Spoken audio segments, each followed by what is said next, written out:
वंदन तुझला रंग देवते. स्वागत आहे नाटुकला एंटरटेनमेंट अँड न्यूज चॅनलमध्ये. आणि महाराष्ट्रात, संपूर्ण महाराष्ट्रात एका स्पर्धेचं आयोजन झालेलं आहे.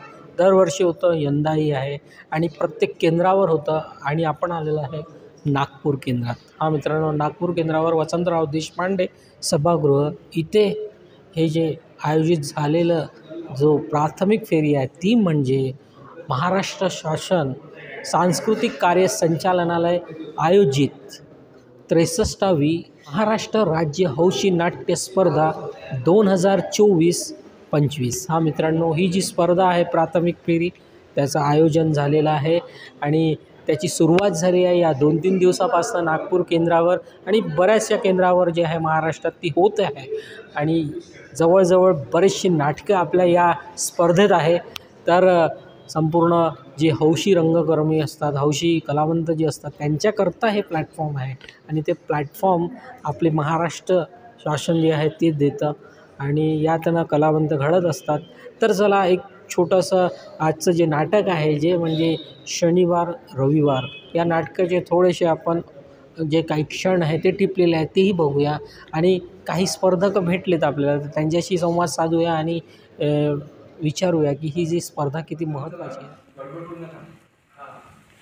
ही बघा सारसबाग, हा पेशवे पान, चला चला चला चला, ती पर्वती आणि हा बघा शनिवार वाडा. हे पेशवे पानचे रिकामे पिंजरे, ते चक्काचे तरी हत्ती आजारी राहायला आमचे पिंजरे रिकामेच. कोणी नाही.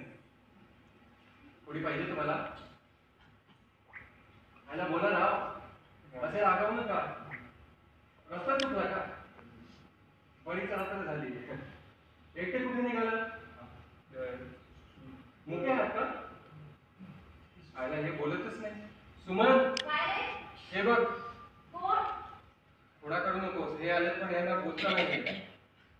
बोला ना, काय मनात आहे ते स्पष्टपणे सांगून टाका.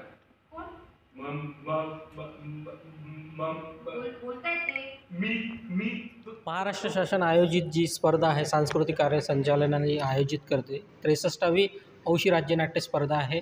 प्रत्येक भाषेत असतं आणि मराठी भाषेत ही स्पर्धा आहे. 24-25 प्राथमिक फेरी आहे. त्यात तुम्ही सहभाग घेतला एक हौशी रंगकर्मी म्हणून. तुमचं नाटक आत्ताच नुकतं झालेलं आहे कालच. तर काय उर्मी आहे आणि काय प्रतिसाद आहे? हौशी रंगकर्मींसाठी ही राज्यनाट्य स्पर्धा म्हणजे एक काय म्हणू आपण त्याला, महोत्सव सणच असतो आणि सगळेजण याची आतुरतेने वाट बघतात आणि सगळेजण तयारी करून या स्पर्धेला येतात.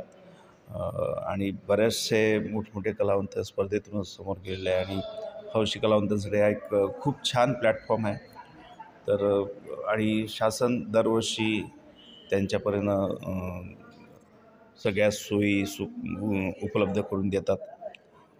तर मला असं वाटतं हौशी रंगकर्मीसाठी ही स्पर्धा खरोखरच म्हणजे एक मोठा प्लॅटफॉर्म आहे.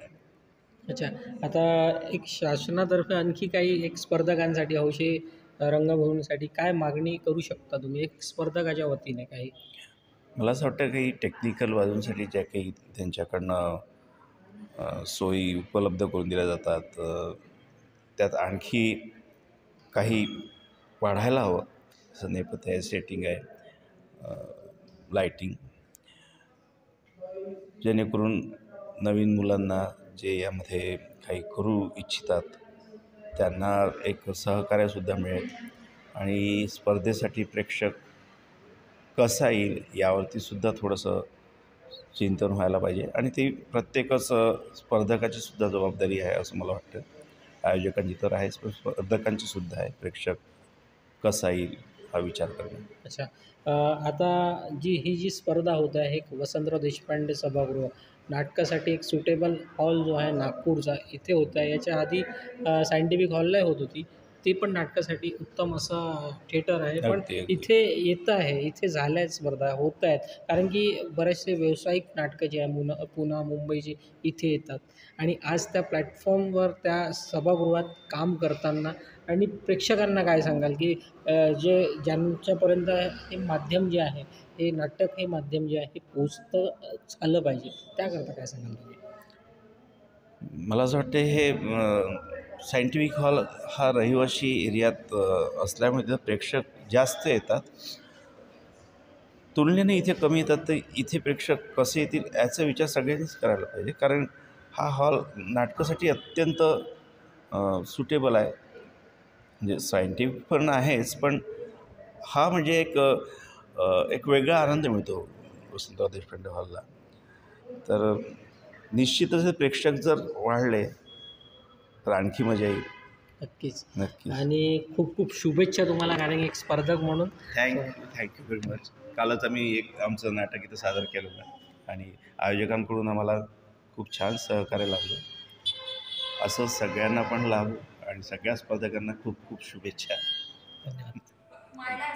हा, मग तुझ्या शेजारी बसलं, दोघांच्या मध्ये फक्त 4 वह्या ठेवलेल्या होत्या, त्यावर पर्स आणि रुमाल लेडीज. तास संपला, मला वाटलं वह्या माझ्या आहेत, तुला वाटलं वह्या तुझ्या आहेत, म्हणून तास संपल्यावर वह्या घ्यायला तू चमकून माझ्याकडे बघितलास, पर्स आणि रुमाल लेडीज घेऊन गेलीस. वह्या तशाच राहिल्या. सगळी धांदल गडबड. औषध नाकात जाऊन महिनाभर आजारी पडले होते. एरवी पण किती शिकायचे ना, त्यात औषधाचा फवारा म्हणजे पाडऱ्याला पावट्याचं निमित्त. म्हणायचे टेकडीवरचा वास वाटतो म्हणून, पण सांगायचे नाही की दमा आहे. खिशात नेहमी श्वासाहारी करून. तू व्हरायटीला ती धमाल म्हणून दिला होतास. व्हरायटीला 63वी हौशी राज्यमान नाट्य स्पर्धा जी आहे मराठी, ही आयोजित झालेली आहे आणि प्राथमिक फेरीची सुरुवात झालेली आहे. आणि महाराष्ट्र शासन ही एवढी मोठी स्पर्धा संपूर्ण महाराष्ट्रात घेते.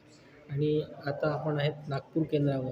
तर नागपूर केंद्रावर काय सांगाल, कशी काय ऊर्जा आहे स्पर्धकांची, हौशी रंगभूमीची, कलावंतांची? नागपूर केंद्रावर अतिशय चांगला रिस्पॉन्स आहे. खरं म्हणजे वसंतराव देशपांडे सभागृह थोडं दूर आहे आणि कन्व्हिनियंट नाही आहे असं लोक म्हणतात. पण जर तुम्ही बघितलं कालचंही नाटक आणि आजचंही, आणि जो काही प्रेक्षकांचा उत्स्फूर्त प्रतिसाद आहे त्याच्यावरून तुमच्या लक्षात येईल की इथे चांगला रिस्पॉन्स आहे. आणखी काय सांगाल आपण, जे प्रेक्षक वर्ग आहे त्यांना काय सांगाल? कारण की आता काही वर्षाआधी सायंटिफिक हॉलला ही स्पर्धा होती, परत लोकांपर्यंत पोहोचलं पाहिजे, त्याबद्दल काय सांगाल तुम्ही? लोकांपर्यंत तसंच आयोजक जे आहेत, समन्वयक वगैरे, हे सोशल मीडियाद्वारे आणि वर्तमानपत्राद्वारे पोचतात आहे सगळीकडे. असं काही हे नाही आहे, पण म्हणजे एकंदरीत नागपुरात चांगला रिस्पॉन्स आहे. हां, धन्यवाद. संसार नव्हे हा तुरंग आणि बाणीचा, पतिदेव ईश्वर हा भाग गैरसमजाचा. सखे लिहित माझ्या फुलव चेहरा सदैव चैतन्याचा. लिहिलंय सगळं त्या वह्यात. अगं, नाचाच्या व्हेरायटीला पेरंग उडाला.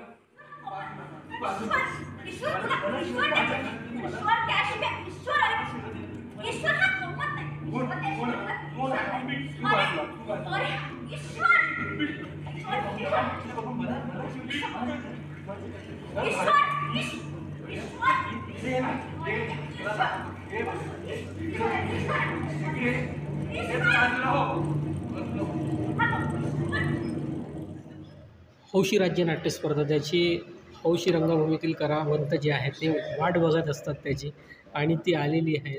दरवर्षी होते. यावेळेस 63वी आहे आणि देशपांडे सभागृह नागपूरचं मोठं नाट्यगृह इथे आहे ही स्पर्धा आयोजित केलेली आहे. काय सांगाल, काय ॲटमॉस्फिअर आहे कलावंतांचं आणि प्रेक्षक जे आहे त्यांच्याबद्दल? काय असते की हौशी लोक खूप आहेत नागपुरामध्ये आणि वेडे लोक आहेत नाटकासाठी. आज किती 63वी आहे हे, आहे की नाही?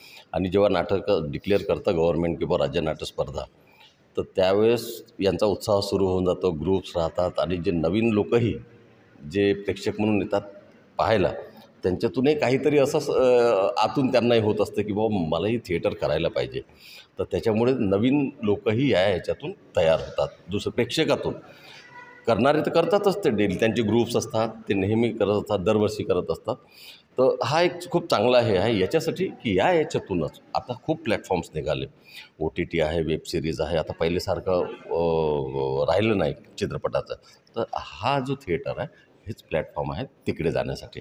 त्याच्यामुळे जास्तीत जास्त मुलं, यंग जनरेशनही ह्याच्यात यायला बघतात. तर चांगलं उत्साहाचं वातावरण. आणि वसंतराव देशपांडेला होते तर हे खूप चांगली गोष्ट आहे, कारण मुंबई पुण्याहून येणारे जेवढे प्रोफेशनल नाटकं आहेत किंवा कुठले कल्चरल याचे ते याच ह्याच्यात होतात. त्यामुळे वसंतराव देशपांडे हे नाटकासाठी आहे हे तर मानलं जातं. पण इथंही होत होतं सायंटिफिकलाही. ते थोडं मला वाटतं जवळ पडत होतं, तर त्याच्यामुळं इझी जात होतं ते प्रेक्षकांना यायला. इथं थोडं गर्दी कमी वाटते मला तर त्याच्याबद्दल विचारायला.